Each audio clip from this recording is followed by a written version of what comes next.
Hello जी, नमस्कार। स्वागत है आपका एक बार फिर से आपके अपने यूट्यूब चैनल पे। हम तैयारी कर रहे थे यूजीसी नेट हिस्ट्री और assistant professor Haryana public service commission के लिए जो आने वाली वैकेंसी है उनके लिए। तो हमने फर्स्ट यूनिट जो है वो कर ली थी। उसमें हमने पढ़ा प्राचीन भारतीय इतिहास के साक्ष्य। इनको 3 भागों में बांटा गया था। प्राचीन भारतीय इतिहास के पुरातात्विक साक्ष्य, प्राचीन भारतीय इतिहास के साहित्यिक साक्ष्य और विदेशी यात्रियों के विवरण, जिनका हमने विस्तार से वर्णन किया। तो अगला हमारा जो क्वेश्चन बनता है वो है भारतीय जो संस्कृति है उसकी परिभाषा दीजिए और उसके अध्ययन स्रोत जो है उनके बारे में बताइए।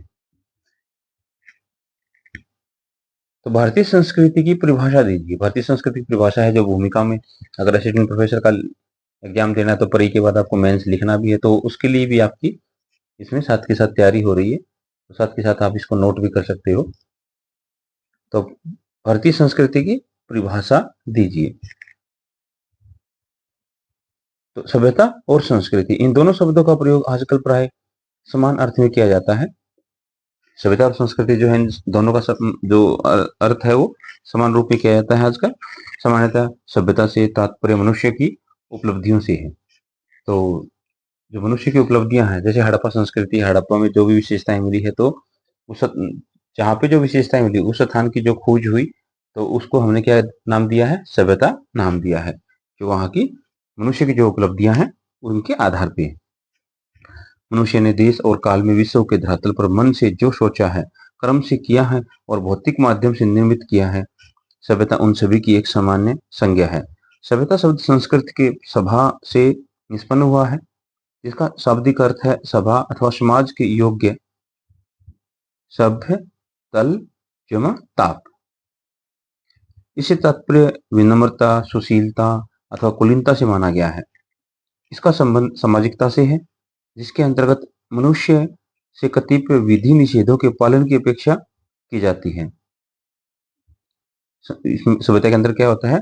जो मनुष्य है उससे जो भी विधि निषेध, जो भी रूल रेगुलेशन बनाए जाएंगे, तो मनुष्य जो है उनका पालन करेगा, ऐसी अपेक्षा मनुष्य से की जाती है। अंग्रेजी में इसे सिविलाइजेशन कहा जाता है। इसका संबंध नागरिक से है। अंग्रेजी शब्दकोश के अनुसार इस शब्द का अर्थ है सामाजिक विकास की उन्नत अवस्था। अगर हम इंग्लिश डिक्शनरी की बात करें तो उसके अनुसार इसका अर्थ क्या है? सिविलाइजेशन मतलब सभ्यता है इंग्लिश में, और उसका जो अर्थ बनेगा वो है सामाजिक विकास की उन्नत अवस्था, एडवांस्ड स्टेज इन सोशल डेवलपमेंट। जब मनुष्य पूरी तरह से जो सामाजिक विकास हो जाता है, तो उस सामाजिक विकास को हम क्या बोलेंगे? सिविलाइजेशन, सभ्यता बोलेंगे। इसी प्रकार संस्कृति शब्द सम उपसर्ग पूर्वक क्री धातु में 3 इस प्रत्यय लगाने से बनता है, जिसका अर्थ वह कार्य जो भली भांति किया गया हो तथा विभूषित अथवा अलंकृत भी हो। थोड़ी सी इसकी जो लैंग्वेज है वो हार्ड है, लेकिन ज्ञान का भंडार है ये पुस्तक।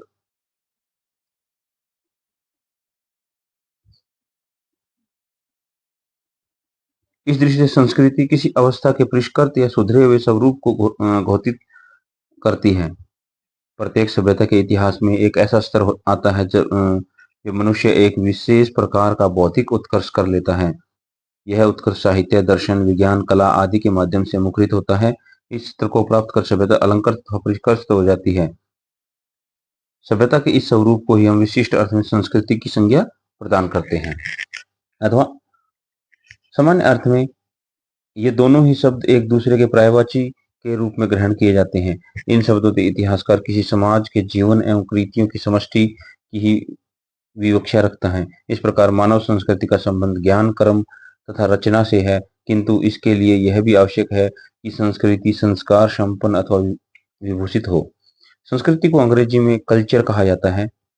इस शब्द के विभिन्न अर्थों में से एक है परिष्कार, रिफाइनमेंट अथवा बौद्धिक विकास द्वारा उन्नति, इंप्रूवमेंट बाय इंटेलेक्चुअल डेवलपमेंट। इस प्रकार यह स्पष्ट होता है कि जहां सभ्यता की भौतिक प्रगति की अवस्था को सूचित करती है, वही संस्कृति बौद्धिक अथवा आत्मिक प्रगति की सूचक है। क्या क्वेश्चन बन रहा कि अभी देखो सभ्यता और संस्कृति में क्या डिफरेंस है। सभ्यता और संस्कृति में अंतर क्या है कि सभ्यता भौतिक प्रकृति की जो अवस्था है उसको सूचित करती है। सभ्यता भौतिक प्रकृति की अवस्था को सूचित करती है और संस्कृति बौद्धिक अथवा आत्मिक प्रगति की सूचक है। अंतर समझ में आया? अंतर क्या है? सभ्यता क्या है? भौतिक प्रगति की अवस्था को बताती है। अगर मनुष्य की भौतिक प्रगति होती है तो उसको हम सभ्यता बोलते हैं। और संस्कृति क्या है? बौद्धिक अथवा आत्मिक प्रगति की सूचक है। बौद्धिक और जो आत्मिक प्रगति, अगर आत्मी आध्यात्मिक ज्ञान अगर प्राप्त होता है तो उसको हम संस्कृति बोलते हैं।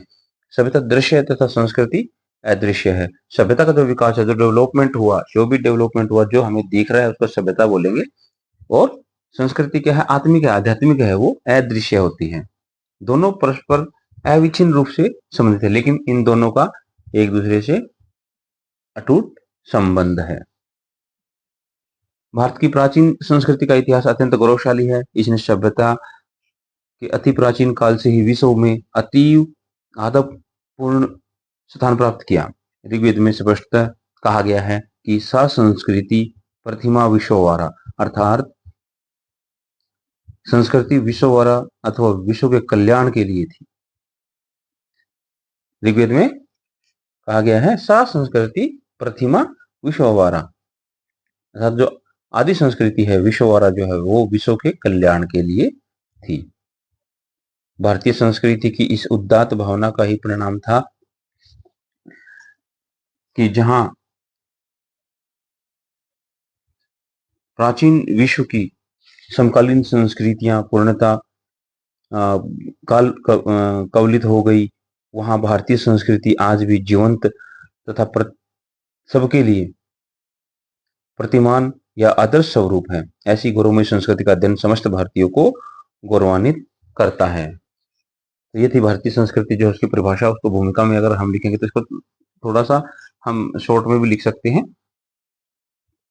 उसके बाद आता है प्राचीन भारतीय जो संस्कृति है या भारतीय संस्कृति के अध्ययन के स्रोत कौन कौन से हैं। तो भारतीय संस्कृति के अध्ययन के लिए प्राय उन्हीं स्रोतों का उपयोग किया जाता है जो इतिहास के अध्ययन के लिए उपयोगी हैं। तो जो इतिहास है उसके अध्ययन के लिए उपयोगी है। कौन कौन से संसाधन? 3 प्रकार के संसाधन थे। हम उसको 3 भागों में बांटते हैं। प्राचीन भारतीय इतिहास के प्रतात्विक साक्ष्य, साहित्यिक साक्ष्य और विदेशी यात्रियों के विवरण। तो भारतीय संस्कृति का अध्ययन करना है तो अभी हम जो इतिहास के अध्ययन के लिए जो स्रोत थे वही उपयोगी होते हैं, क्योंकि परस्पर अविच्छिन्न रूप से संबंधित हैं। इतिहास के ही समान संस्कृति के अध्ययन के लिए साहित्य, विदेशी यात्रियों एवं लेखकों के विवरण तथा पुरातत्व, तीनों साधनों का उपयोग किया जाता है। तो आपको अगर फर्स्ट क्वेश्चन आपने किया है तो ये काफी आपके हद तक ठीक हो जाएगा। भारतीय संस्कृति का आधार है प्रागैतिहासिक एवं वैदिक काल। प्रागवैदिक काल के अंतर्गत पाषाण काल तथा धातु काल की संस्कृतियां आती हैं। तो प्रागवैदिक काल जो है उसमें कौन कौन से काल आते हैं? पाषाण काल तथा धातु काल की संस्कृतियां आती हैं। इनके विषय में हमारे ज्ञान का एकमात्र साधन पुरातत्व ही है। धातुकालीन सभ्यताओं में सिंधु अथवा हड़प्पा सभ्यता का अति विशिष्ट स्थान है। यह भारत की प्रथम नगर सभ्यता थी।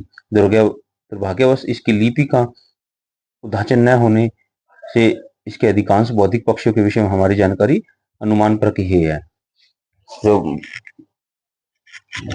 धातुकालीन सभ्यता, जो सिंधु संस्कृति और हड़प्पा सभ्यता जो है, उनकी जो लिपि थी वो आज तक पढ़ी नहीं जा सकी है, क्योंकि वो चित्राक्षर थी। चित्रों के अंकन से वो चित्रात्मक लिपि थी, तो पढ़ने में असक्षम हुए हैं। इसके कारण जो अधिकांश जो उसके बौद्धिक पक्ष है वो आज हम अनुमान के आधार पर ही चला रहे हैं। विभिन्न सतलों से प्राप्त अवशेषों के आधार पर हम इस सभ्यता के भौतिक स्वरूप का पुनर्निर्माण करते हैं। सैंधव सभ्यता के पूर्व की संस्कृति का ज्ञान हमें पाषाण एवं धातु निर्मित उपकरणों, मृण मूर्तियों, मुहरों, भांडों आदि की सहायता से होता है, जो बहुतायत में विभिन्न प्रस्थलों से उपलब्ध होती है। प्राचीन भारतीय साहित्य अत्यंत विशाल है, जिसे सुविधा के लिए धार्मिक और लौकिक 2 भागों में विभाजित किया गया है। वैदिक साहित्य तथा उसके आधार पर लिखे गए ग्रंथ ब्राह्मण साहित्य कहे जाते हैं। कुछ धार्मिक साहित्य बौद्ध तथा जैन धर्म से संबंधित है। वेद 4 हैं: ऋग्वेद, यजुर्वेद, सामवेद एवं अथर्ववेद। और इन चारों को संयुक्त रूप से क्या कहा जाता है? संहिता कहा जाता है। हमने ये पहले पढ़ाई है। इसके बाद ब्राह्मण, आरण्यक या उपनिषद ग्रंथ है। ऋग्वेद में वर्णित संस्कृति पूर्व वैदिक तथा बाद के ग्रंथों की संस्कृति उत्तर वैदिक कही जाती है। तो जो पूर्व वैदिक है वो ऋग्वेद में जो वर्णित संस्कृति है उसको हम पूर्व वैदिक कहते हैं, तथा बाद के ग्रंथों की जो संस्कृति है उसको उत्तर वैदिक कही जाती है। तो अब की बार जो एचपीएससी पीजीटी का जो हिस्ट्री का पेपर आया था उसमें ये क्वेश्चन भी आया हुआ था। हड़प्पा संस्कृति और वैदिक संस्कृति जो है उसमें अंतर स्पष्ट करना था। तो मेंस का एग्जाम था, 10 मार्क्स का क्वेश्चन इसमें ये आया हुआ था। तो इसको आपको बहुत ध्यान से करना है। वेदांग सूत्र, महाकाव्य, पुराण, स्मृति ग्रंथ आदि के अध्ययन से भारतीय संस्कृति के विविध पक्षों पर सुंदर प्रकाश पड़ता है। बौद्ध एवं जैन साहित्य का दृष्टिकोण भी धर्म पर ही है। जहाँ ब्राह्मण ग्रंथों से सूचना नहीं मिलती, वहाँ इन ग्रंथों में वर्णित सामग्रियां हमारी सहायता करती हैं। ब्राह्मण साहित्य का दृष्टिकोण ग्रामीण तथा बौद्ध एवं जैन साहित्य का दृष्टिकोण नगरीय प्रतीत होता है। ब्राह्मण साहित्य जो है, ब्राह्मण साहित्य के समय पे जो सभ्यता थी वो कैसी थी? ग्रामीण थी। और बौद्ध एवं जैन साहित्य, क्योंकि वहाँ पे जो वैदिक काल आ गया था, तो वहाँ पे जो नगरीय दृष्टिकोण है वो कैसा लगता है? नगरीय लगता है। इसमें नागर जीवन की अनेक मान्यताओं जैसे व्यापार, वाणिज्य, सूदखोरी, वेश्यावृत्ति आदि का समर्थन किया गया है। ये दोनों ही धर्म बदले हुए सामाजिक दृष्टिकोण तथा आर्थिक परिवेश के पूर्णतः अनुकूल थे। बौद्ध ग्रंथों के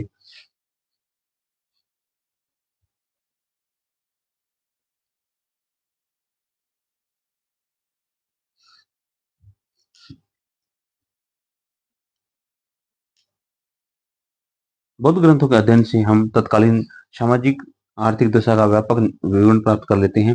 विदेशी लेखकों एवं यात्रियों के विवरण भारतीय इतिहास के साथ साथ संस्कृति के विभिन्न पक्षों पर भी सुंदर प्रकाश डालते हैं। प्राचीन यूनानी हेरोडोटस के विवरण से भारत ईरान संबंधों की जानकारी प्राप्त होती है। हेरोडोटस के जो विवरण है, इतिहास है, उनका उनसे जो भारत और ईरान के जो संबंध है उसके बारे में जानकारी हमें कहाँ से मिलती है? हेरोडोटस के से मिलती है। पेरिप्लस से भारत के प्राचीन समुद्री व्यापार पर प्रकाश पड़ता है।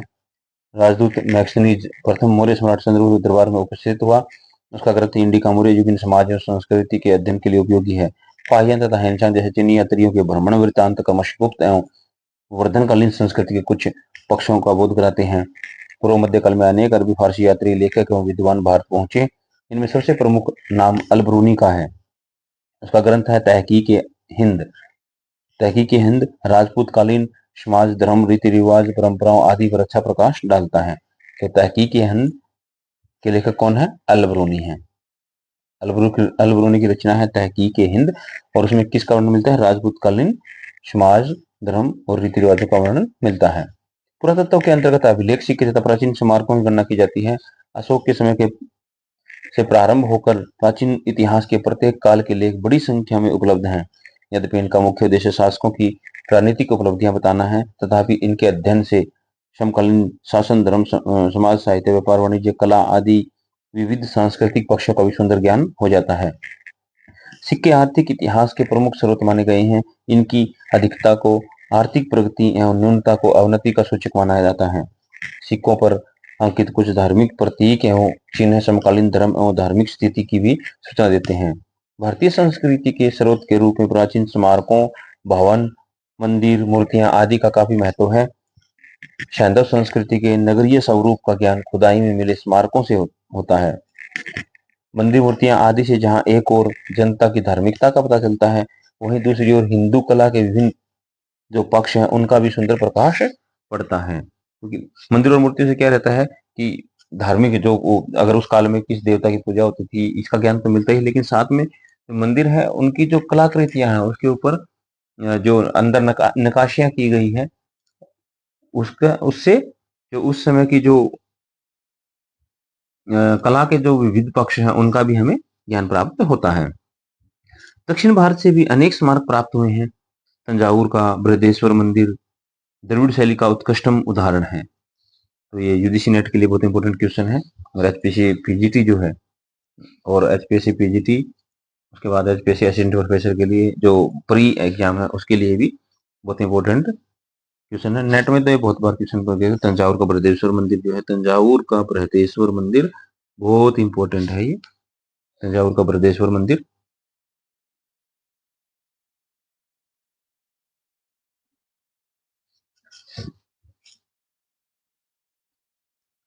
खजुराहो तथा उड़ीसा से प्राप्त मंदिर हिंदू वास्तु एवं स्थापत्य के सर्वोत्तम स्वरूप को प्रकट करते हैं। तंजावुर का बृहदेश्वर मंदिर है वो द्रविड़ शैली का उत्कृष्ट उदाहरण है। क्वेश्चन आया था कि द्रविड़ शैली का उत्कृष्ट उदाहरण में कौन सा है, तो तंजावुर का बृहदेश्वर मंदिर है। खजुराहो तथा उड़ीसा से प्राप्त मंदिर जो है वो हिंदू वास्तु एवं स्थापत्य के सर्वोत्तम स्वरूप को प्रकट करते हैं। इस प्रकार साहित्य, विदेशी विवरण तथा पुरातत्व, इन तीनों की सहायता से हम भारतीय संस्कृति के विविध पक्षों का अध्ययन करते हैं। इन सभी का उपयोग स्थान करते हुए भारत की प्राचीन संस्कृति का विवरण प्रस्तुत किया जा सकता है।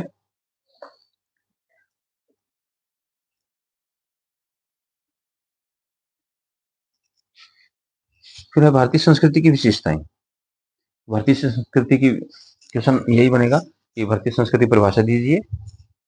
उसमें हम भारतीय संस्कृति की परिभाषा दे सकते हैं कि सभ्यता क्या होता है, संस्कृति क्या, तो दोनों में थोड़ा सा अंतर दिखा देंगे। भूमिका हो गया, उसके बाद आपका जो अध्ययन स्रोत कौन से है, अध्ययन स्रोत में वही हो जाएंगे कि जो प्राचीन भारतीय इतिहास के जो स्रोत हैं वही भारतीय संस्कृति के स्रोत के रूप में हम उपयोग कर सकते हैं।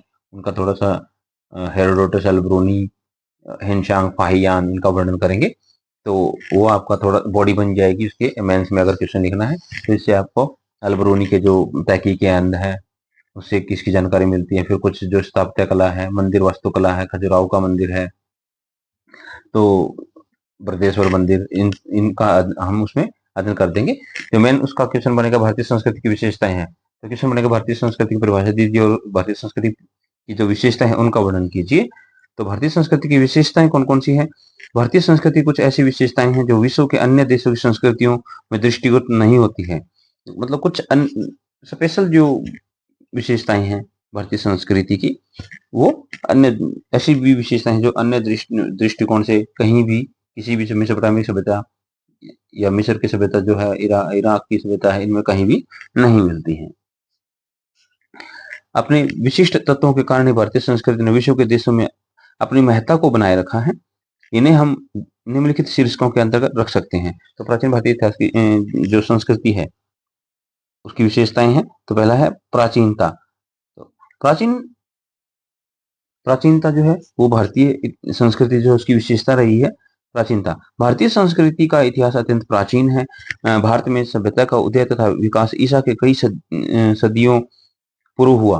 प्रागैतिहासिक उपकरणों से पता चलता है कि विश्व के अन्य भागों के साथ ही भारत में भी मानव संस्कृति का प्रारंभ हुआ था। सैंधव सभ्यता की खोज से भारतीय संस्कृति की प्राचीनता बढ़ गई और आज हमारे पास यह विश्वास करने के लिए पर्याप्त आधार है कि मिस्र तथा मेसोपोटामिया की सभ्यताओं की भांति भारत की भी अपनी एक स्वतंत्र सभ्यता थी, जो अधिकांश अंशों में समकालीन सभ्यताओं की अपेक्षा कहीं अधिक विकसित एवं गतिशील थी। जैसे जो अगर प्राचीन इतिहासकार, जो विदेशी इतिहासकार, वो बोलते हैं कि भारतीय जो लोग हैं उनमें इतिहास की भावना नहीं थी, तो इतिहास की उनको ज्ञान ही नहीं था।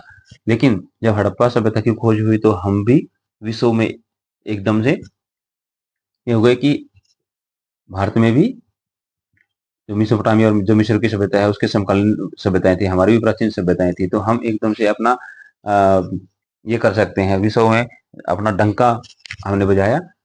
1924 में जब ये घोषणा की गई जॉन मार्शल के द्वारा कि भारत में हड़प्पा नाम से भी कोई सभ्यता है, तो उसके बाद हम अलग अलग जो सभ्यताएं हैं उनके साथ हमारे संबंध भी उनके साक्ष्य मिले हैं। ठीक है, तो हमारी संस्कृति जो है वो बहुत प्राचीन है। मिस्र और मेसोपोटामिया के समान भारत देश भी मानव सभ्यता का जनक होने का दावा कर सकता है, जहां उन विचारों, विश्वासों एवं क्रियाओं का सूत्रपात हुआ है जिन्होंने कालांतर में विश्व इतिहास एवं सभ्यता को दिशा प्रदान की।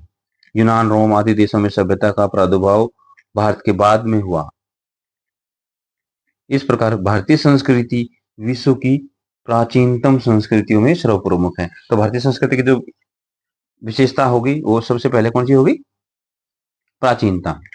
उसके बाद है निरंतरता एवं चिरस्थायिता। तो दूसरी जो विशेषता है भारतीय संस्कृति की वो है, भारतीय संस्कृति में प्राचीनता होने के साथ ही निरंतरता एवं चिरस्थायिता भी है, जो विश्व की अन्य संस्कृतियों में दृष्टिगोचर नहीं होती। मिस्र, सुमेर, अक्कद, बेबीलोन, असीरिया तथा ईरान की संस्कृतियों का अस्तित्व बहुत पहले ही समाप्त हो चुका है। मिस्र, मेसोपोटामिया आदि के आधुनिक निवासियों का अपनी प्राचीन संस्कृति से कोई संबंध नहीं है, जो आज अतीत की कहानियां मात्र हैं। किंतु यह बात भारतीय संस्कृति के लिए लागू नहीं होती। भारत का अतीत उसके वर्तमान जीवन से अविच्छिन्न रूप से संबंधित है। इस प्रकार इस संस्कृति के जो मूल तत्व इतने स्थायी हैं कि समय का प्रभाव एवं प्रहार उन्हें विलुप्त नहीं कर पाया।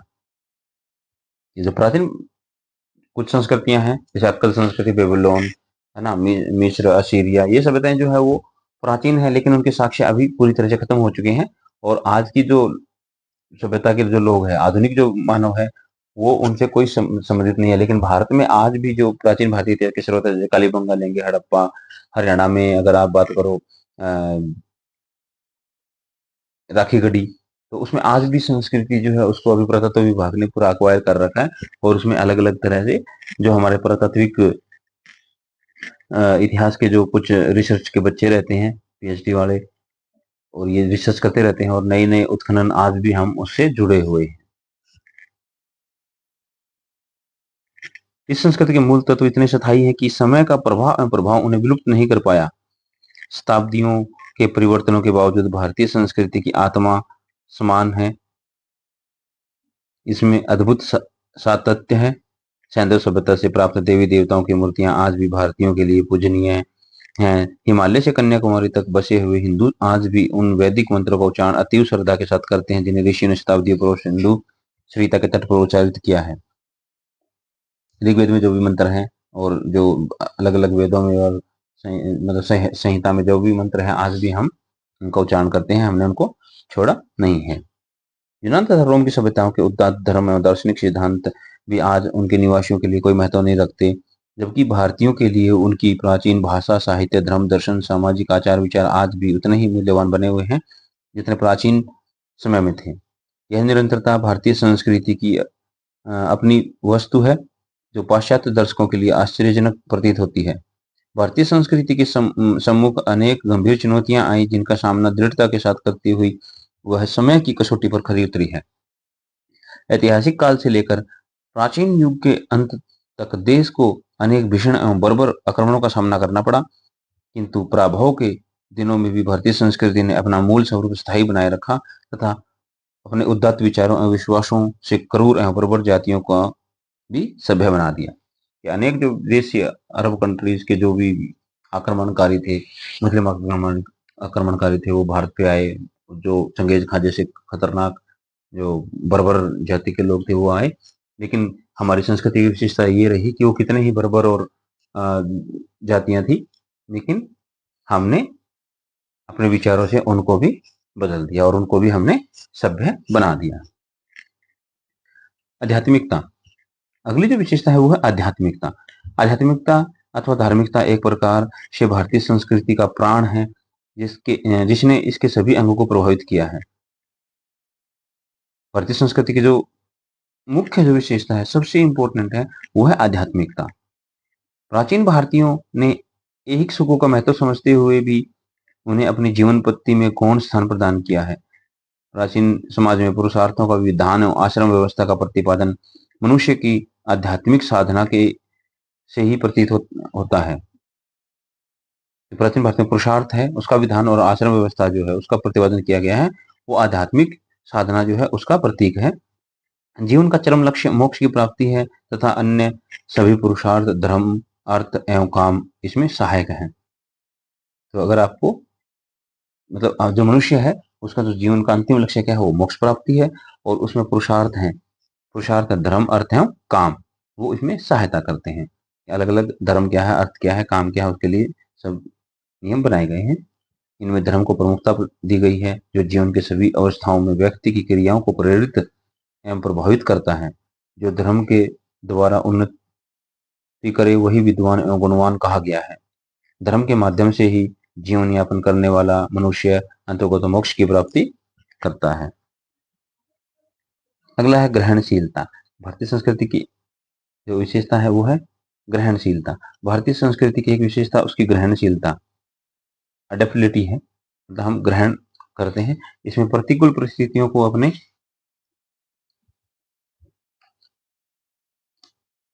अनुकूल बनाकर अपने में समाहित कर लेने की अद्भुत शक्ति है।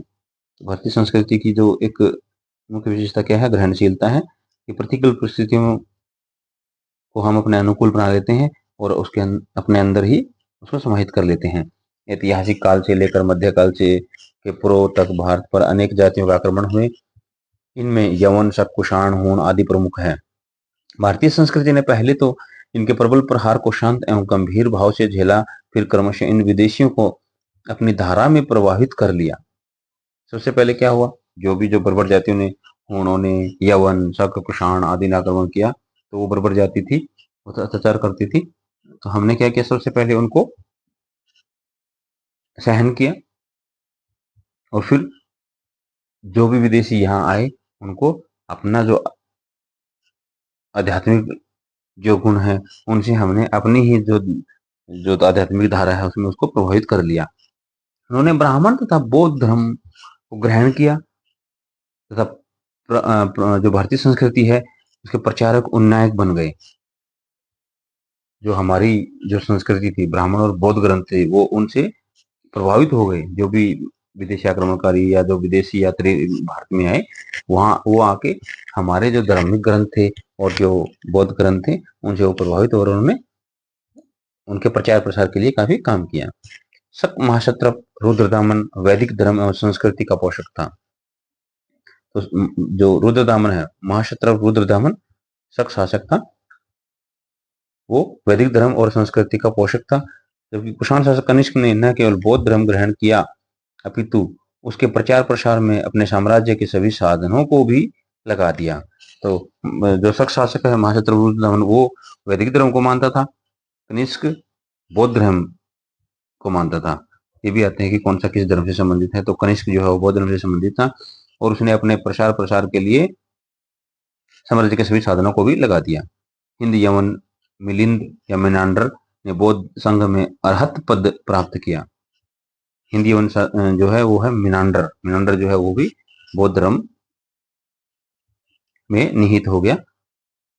क्रूर एवं बर्बर हूणों ने शैव धर्म ग्रहण किया। जो हूण थे, हूण किस धर्म से संबंधित थे? शैव धर्म से संबंधित थे। पूर्व मध्य काल के तुर्क भी भारतीय संस्कृति के प्रभाव से नहीं बच सके।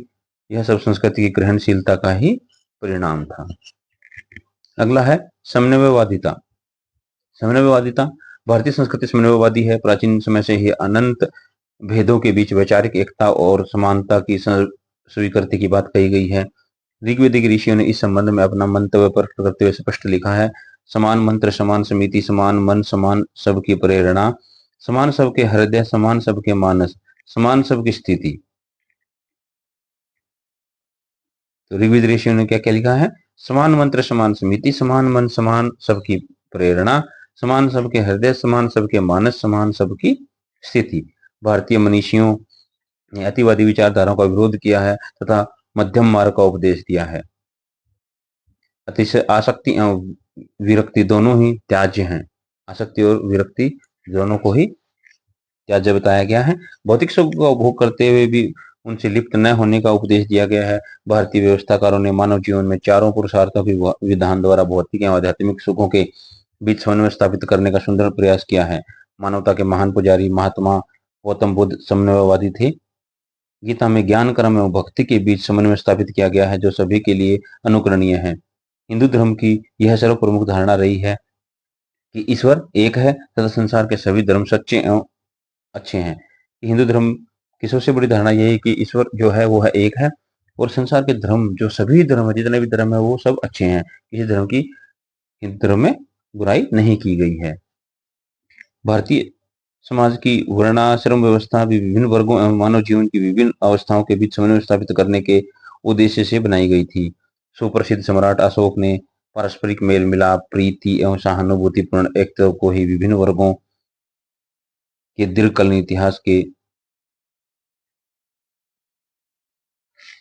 जो है सुप्रसिद्ध सम्राट अशोक ने पारस्परिक मेल मिलाप, प्रीति एवं सहानुभूतिपूर्ण एकता को विभिन्न वर्गों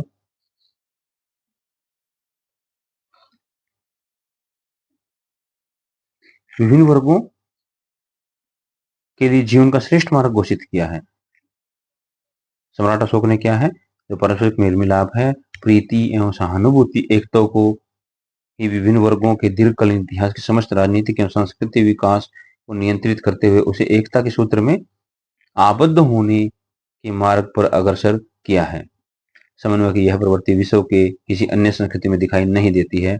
भारतीय संस्कृति को विश्व इतिहास में समन्वय का एक महान प्रयोग कहा जाता है। तो भारतीय संस्कृति का एक अन्य जो विशेषता वो है समन्वयवादिता, जो अन्य किसी भी विश्व की किसी भी संस्कृति में दिखाई नहीं देती है। तो भारतीय संस्कृति की सबसे जो बड़ी विशेषता वो है समन्वयवादिता। अगले है धार्मिक सहिष्णुता। धार्मिक सहिष्णुता। भारतीय संस्कृति धार्मिक विषयों में सहिष्णुता का उपदेश देती है। धर्मांधता एवं संकुचित मनोवृत्ति इसमें नहीं मिलती। हमारे देश में कि भारतीय संस्कृति में क्या है, किसी भी धर्म के जो वो है उसकी बुराइयां नहीं की गई है, तो धार्मिक सहिष्णुता में अपनाई गई है। प्राचीन भारत में धर्म के नाम पर अत्याचार और रक्तपात प्राय नहीं हुआ है। भारतीय मनीषा ने ईश्वर को एक सर्वव्यापी, सर्वशक्तिमान आदि मानते हुए विभिन्न धर्मों एवं मतों को उस ईश्वर तक पहुंचने के विभिन्न भिन्न मार्ग बताए हैं। ऋग्वेद में कहा गया है, सत अर्थात ब्रह्मा एक है, किंतु ज्ञानी लोग उसका विविध प्रकार से वर्णन करते हैं। एक सद विप्रा बहुधा वदंती। एक सद विप्रा बहुधा वदंती। ऋग्वेद में कहा गया है कि ज्ञानी लोग जो है उसका, कि ब्रह्मा तो एक ही है, किंतु जो विद्वान लोग है, ज्ञानी लोग है, उसका अलग अलग प्रकार से वर्णन करते हैं। एक सदा विप्रा बहुधा वदंती। गीता में कृष्ण कहते हैं, हे अर्जुन, सभी मनुष्य मेरे ही मार्ग का अनुकरण करते हैं। मम वर्तमना ही वर्तन्ते मनुष्या पार्थ सर्वशः। जैन धर्म जो है उसका जो जैन दर्शन है उसमें शादवाद एवं सप्तभंगिनय, सेवन फोल्ड जजमेंट जो है वो दिए गए हैं जैन दर्शन में। शादवाद एवं सप्तभंगिनय, सेवन फोल्ड जजमेंट इसमें है जैन धर्म में का सिद्धांत जो है धार्मिक सहिष्णुता का ही प्रतिपादक है। सुप्रसिद्ध भारतीय सम्राट अशोक ने अपने 12वें शिलालेख में धार्मिक सहिष्णुता की भावना को प्रकट किया है। ये किसमें बनता है कि अशोक ने धार्मिक सहिष्णुता की बात किस शिलालेख में की है, तो 12वें शिलालेख में की है। सुप्रसिद्ध भारतीय सम्राट अशोक अपने 12वें शिलालेख में धर्म सहिष्णुता की भावना को इस प्रकार व्यक्त करता है, मनुष्य के अपने धर्म का आदर एवं दूसरे के धर्म की अकारण निंदा नहीं करनी चाहिए। ये भी क्वेश्चन बनता है कि ये शब्द किसके हैं या किसने अपने शिलालेख को व्याख्यान किया, मनुष्य को अपने धर्म का आदर और दूसरे के धर्म की अकारण निंदा नहीं करनी चाहिए, तो सम्राट अशोक के हैं। और सम्राट अशोक ने धार्मिक सहिष्णुता का वर्णन जो है वो कौन से शिलालेख में किया है, 12वें शिलालेख में किया है। एक न एक कारण से अन्य धर्मों का आदर करना चाहिए। ऐसा न करने पर मनुष्य अपने संप्रदाय को क्षीण करता है तथा दूसरे के संप्रदाय का अपकार करता है। जो कोई अपने संप्रदाय के प्रति भक्ति तथा उसकी उन्नति की लालसा से दूसरे के धर्म की निंदा करता है, वह वस्तुतः अपने संप्रदाय की ही बहुत बड़ी हानि करता है।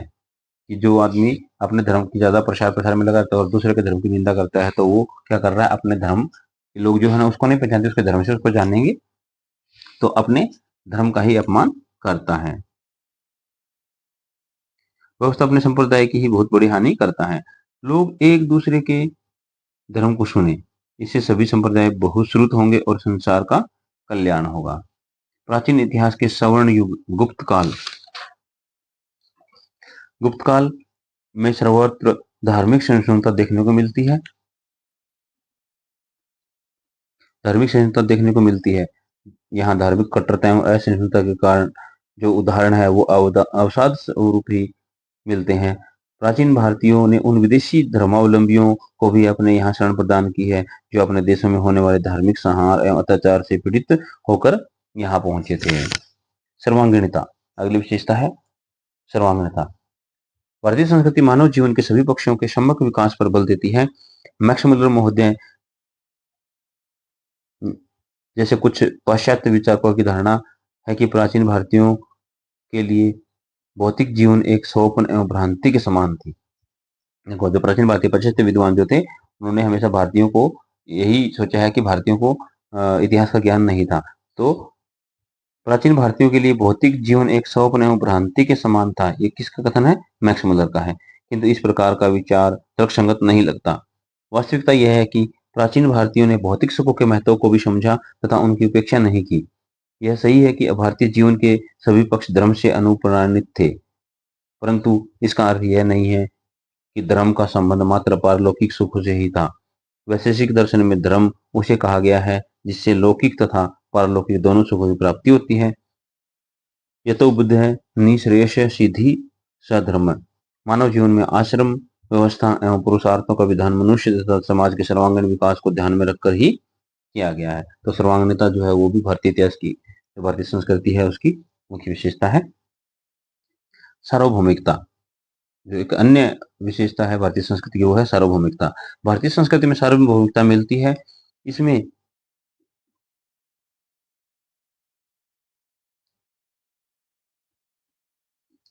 इसमें अपनी उन्नति के साथ ही साथ समस्त विश्व के कल्याण की कामना की गई है। वैदिक काल से ही भारतीय मनीषियों ने संपूर्ण विश्व को एक मानकर विश्व बंधुत्व एवं वसुधैव कुटुंब के जैसे उदात्त सिद्धांतों का प्रथम उद्घोष करते हुए सार्वभौमिकता के सिद्धांत का प्रतिपादन किया। उन्होंने न केवल मानव जाति अपितु प्राणी मात्र के कल्याण की चिंता व्यक्त की है। ईश्वर से प्रार्थना की गई है कि वह विश्व को अंधकार से प्रकाश, असत से सत्य तथा नश्वरता से अमरता की ओर अग्रसर करे। तस्मो माँ ज्योतिर्गमय, अस्तो माँ सद्गमय, मृतो माँ अमृतम गमय। तो हमेशा भारतीय संस्कृति है जो उन्हें सार्वभौमिकता, किसी की ऐसा नहीं बोला है कि इसका नाश हो जाए। तो हमेशा तस्मो माँ ज्योतिर्गमय, अस्तो माँ सद्गमय, मृत्यु माँ अमृतम गमय। लोक कल्याण की भावना व्यक्त करते हुए कहा गया है, सभी सुखी हों, विघ्न रहित हों, कल्याण का दर्शन करें तथा किसी को कोई दुख प्राप्त न हो। सर्वे भवन्तु सुखिन, सर्वे सन्तु निरामया, सर्वे भद्राणि पश्यन्तु माँ कश्चिन दुख भाग भवेत। सभी सुखी होनी चाहिए, विघ्न रहित हो, किसी को कोई किसी प्रकार का विघ्न न हो, कल्याण का दर्शन करे और किसी को कोई दुख प्राप्त न हो। तो सार्वभौमिकता की यह भावना भारतीय संस्कृति और दर्शन में स्थान स्थान पर मुखरित हुई है। यह भारतीय संस्कृति की अपनी ख्याति है जो विश्व की अन्य संस्कृतियों में दुष्प्राप्य है। तो ये जो कृष्ण था भारतीय संस्कृति की परिभाषा और भारतीय संस्कृति के अध्ययन के स्रोत और उसकी जो विशेषताएं हैं वो हमारा क्वेश्चन पूरा हो गया है। अगर ये वीडियो आपको पसंद आई हो तो लाइक, शेयर और कमेंट जरूर करना और मेरे चैनल को सब्सक्राइब जरूर करना। और इसका आगे का चैप्टर भी हम अभी करेंगे और इसके साथ ही हम आज से यूजीसी नेट जो है उसके जो प्रीवियस ईयर पेपर है वो भी लेके आएंगे। तो बने रहिए हमारे चैनल के साथ। धन्यवाद।